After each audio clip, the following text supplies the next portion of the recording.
The subcommittee for 5 minutes for an opening statement.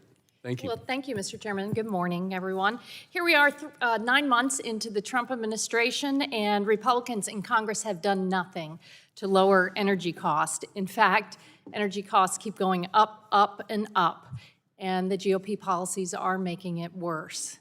You know, Americans deserve better. Household electricity prices are up 10% this year. 1 in 3 households is cutting back on basic necessities like groceries to afford their electric bills. 3 in 4 Americans are concerned with their utility bills increasing, and they should be. Over 100 gas and electric utilities have either raised or proposed higher rates that will go into effect next year. And in Florida, Florida's largest utility earlier this year filed a petition for a rate increase across 43 counties to increase rates by nearly $10 billion over the next 4 years. And customers are already paying $400 more annually than they were 5 years ago. So what do House Republicans do? They bring bills today that will heap higher costs on Americans, trap families with outdated and expensive technologies, undermine American manufacturers, and force us to use more energy at a time when AI data centers need all the electricity that they can get. So I want to dispel some misinformation we'll hear today, so let's be clear. Energy efficiency saves money, reduces consumer costs, and it increases household comfort, reliability, and resilience. Appliance standards have saved households more than $500 in energy bills each year. Homeowners will save $15,000 for homes built using the 2021 building code compared to the old ones.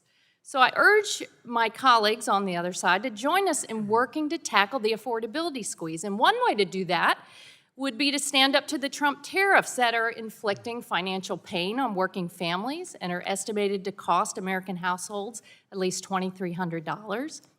You know, tariffs are also a factor in increased energy bills due to higher prices for imported goods, including those used in energy production, construction, and maintenance of power plants. That would be an important step to help soften the pain of the big, ugly bill, which is broadly unpopular, partly because of the increases in electric bills, as the Republicans axe the clean energy tax credits that lower costs for consumers in order to provide huge tax breaks for the wealthy. Since passage of the big ugly bill in July, the average cost of U.S. wind and solar power purchase agreements has increased by 4%. So Republicans have managed to take one of the cheapest and fastest growing sources of energy in the U.S. and make it more expensive. And that's on top of the Trump administration killing numerous cleaner, cheaper energy projects, domestic manufacturing plants that would help lower bills.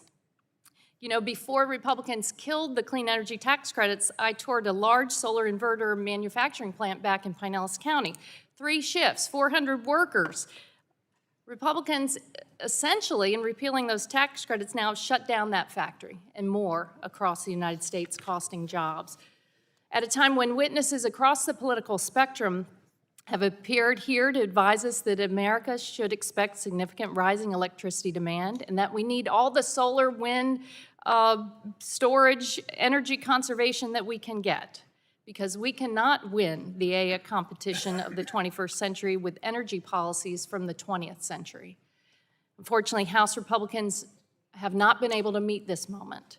So today we're rehashing old messaging bills, most of which they know will never become law, to try to gaslight the American people into believing that it's your washing machine and your light bulbs that are causing higher prices. People are looking for sanity in Washington right now, and I regret you're probably not going to find it here with a war on appliances and energy efficiency.